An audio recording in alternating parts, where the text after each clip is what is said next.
Hello students and welcome to today's class. तो हम लोग प्रीवियस क्लास में डिस्कस कर रहे थे about the different phylums of animal kingdom and we have seen till the phylum reptilia. आज last दो फाइलम्स हम लोग डिस्कस सॉरी लास्ट दो क्लास डिस्कस करेंगे। This is the class from super class called the tetrapoda. तो आज last दो classes discuss करेंगे which is the class aves and the class mammalia. So let's begin. Class aves, the first and the foremost property of class apes is that these includes the birds flying as well as non flying। तो इनमें flying या और non flying birds जो है दुनिया में जितने भी बर्ड्स हैं सब इसी में आ जाते हैं। और उनका बॉडी कवर्ड होता है with feathers. The body is covered with feathers. As you can see इनका ये जो विंग होता है वो उनका मॉडिफाइड फोर आर्म होता है, फोर लिम्ब होता है। जैसे यहाँ पे बोन्स भी आप देख रहे हो, humerus, ulna, radius, metacarpals, phalanges. So the bird's forelimb is modified into wings and this wings has feathers। ये एक defining property होता है इस क्लास का। Forelimbs are modified into wings having feathers and they possess a toothless beak।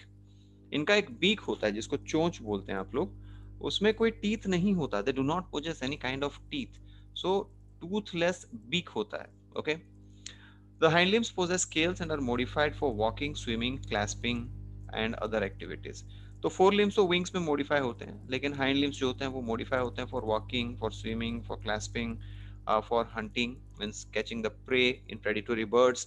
So these are the different kinds of feet you can see. In ostrich it helps in running, in duck it helps in swimming, in hawk it helps in catching the prey having long talons, sharp nails. Woodpecker it helps to hold the tree bark. In snow peasant it helps to walk on the snow, it is very feathery and very wide.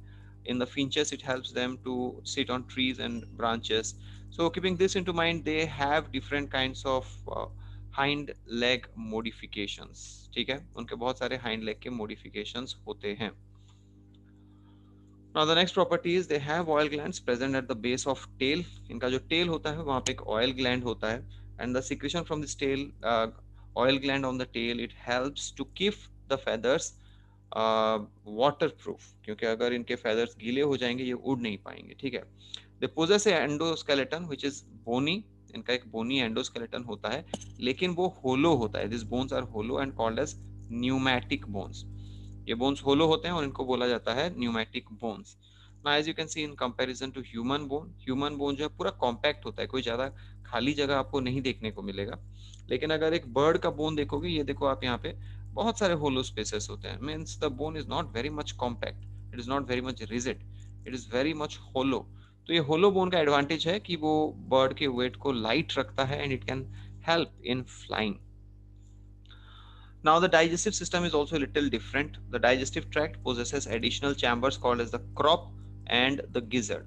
Crop एक type का storage segment होता है digestive system में, तो जहाँ पे food जाके store होता है before getting digested.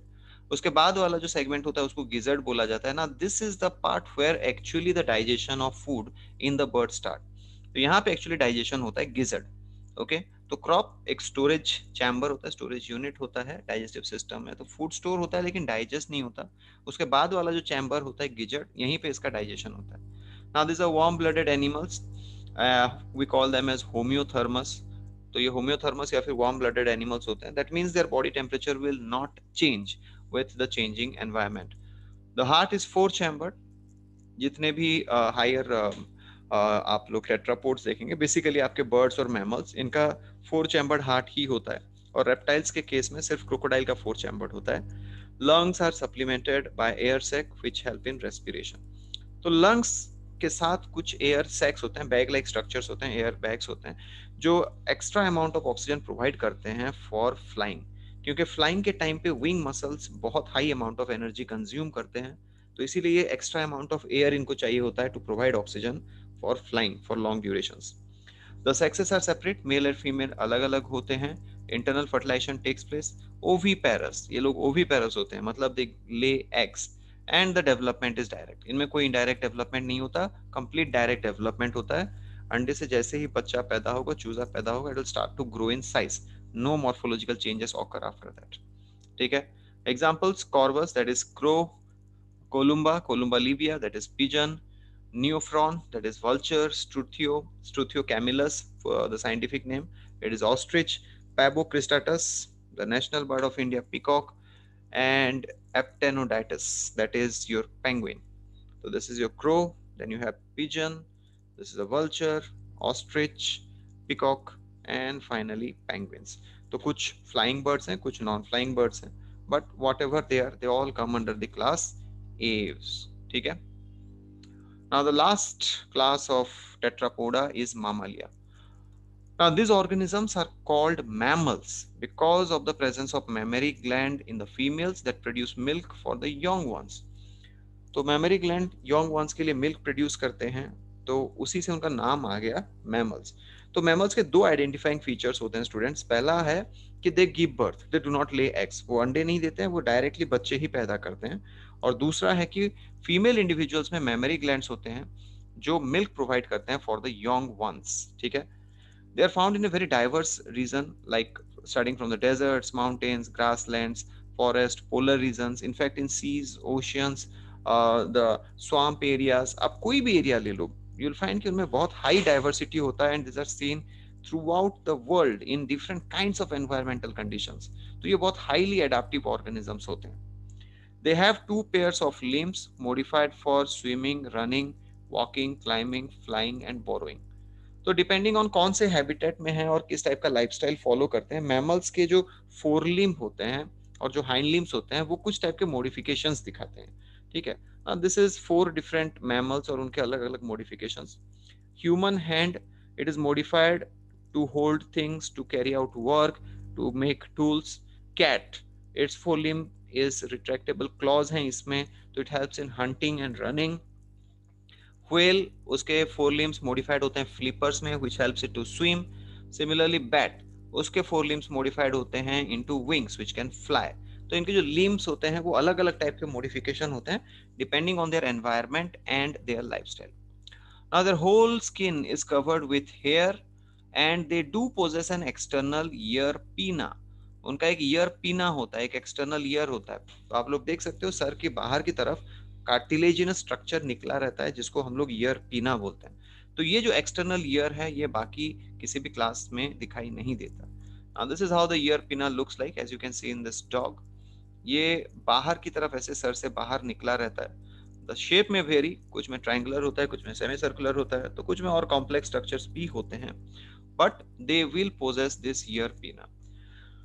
They have different type of teeth present in their jaw, उनको हेट्रोडोंट बोलते हैं. बेसिकली 4 अलग अलग टाइप के टीथ आपको देखने को मिल सकते हैं in case of the mammals. और ये जो 4 टाइप के टीथ होते हैं मैमल्स में, ये होते हैं incisors, canine, premolar and the molar. ठीक है? इंसाइजर्स फॉर कटिंग, सामने की तरफ होते हैं, वो कटिंग में हेल्प करते हैं. Canine for tearing, basically meat और फ्लैशी मटेरियल. प्रीमोलर्स और मोलर्स जो होते हैं ये आपका ग्राइंडिंग में हेल्प करते हैं. तो इनका एक diverse kind of teeth system होता है. That is why they are called as heterodont. Hetero means different, dont means teeth. ठीक है? Now the heart is 4 chambered as we have discussed कि birds और mammals में heart 4 chambered होता है, and respiration is directly through lungs. और कोई अलग respiratory organ नहीं होता, हमारा सिर्फ lungs ही होता है. Homeothermous organisms, that means warm blooded. Our body temperature is always regulated. It does not change with the change in atmosphere. Sexes are separate, internal fertilization take place. Viviparous animals and development is direct. तो viviparous मतलब they give birth. ठीक है? Fertilisation internal होता है, sexes अलग अलग होते हैं, डेवलपमेंट डायरेक्ट होता है, और ये बर्थ देते हैं. they give birth to the young ones. ठीक है? Examples: Panthera tigris, that is the tiger; Balinoptera, that is blue whale; Camelus, that is camel; Pteropus, that is the flying fox; Macropus, kangaroo; and Ornithorhynchus, that is platypus. So these are the different kinds of organisms on your screen. Now all of them live in different habitats. जैसे आप देखोगे forest, the tiger lives in the forest. The blue whale, you'll find it in the oceans. Camel, it lives in the desert. The flying fox, though we call it as flying fox, it is actually a bat. So it flies, वो flying है, उसका एक forearms जो है वो modified होता है wings में. Kangaroo, they live in the Australian outbacks. And platypus. ना याद रखो स्टूडेंट्स, ये जो प्लेटिपस है ये एक बहुत यूनिक काइंड का मैमल है. हमने मैमल्स में एक प्रॉपर्टी मेंशन किया, they are viviparous. Now platypus and echidna, these are two oviparous mammals, they lay eggs. Platypus or echidna, though they are mammals but they still lay eggs. तो ये exceptions हैं in mammals, ठीक है. So these are the different properties of the class Mammalia. With this we conclude the chapter of animal kingdom, and in the next class we'll move on to the next chapter. Thank you everyone.